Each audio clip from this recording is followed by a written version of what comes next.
Hello 18s, pagnanakaw, pagsisinungaling, panluloko, panlilinlang, yan ngayon ang problema ng ating mga boys dahil instead na almost gamitin na ang salitang mahalima para irehistro as trademark at logo sa kanilang new name o pangalan ay ginamit di umano ito.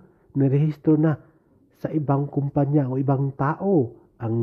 Yun nga sabi nila CNCA di umano. Ang may sala o pakana sa paggamit o gagamiting pangalan ang mahalima na kung saan ang mahalima pala ay galing sa isang fan o 18 na siya ang nakaisip na mahalima ang tawag niya sa ating mga boys na si Justin, Josh, Pablo, Ken at Stel. Hindi pa nga tapos ang problema nila sa paggamit ng pangalang SB19, hito na problema na agad kung bakit nirehistro ng ibang tao o ibang kumpanya ang salitang mahalima. Ang tanong ng mga tao, plano kaya ng 1Z Entertainment na ipalit ang mahalima bilang bagong pangalan ng mga boys doon sa SB19? Yun ang tanong, di ba?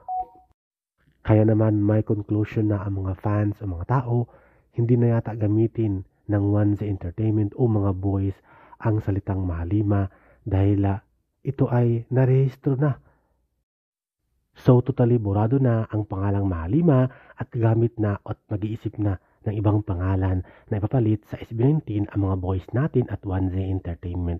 Maraming mga pangalan na pwedeng pagpilian, subalit ngayon confidential muna at secret dahil yan ang pribadong bagay na kailangang makamit ng ating mga boys nang sa gayon ay walang problema na sa inaharap in the future.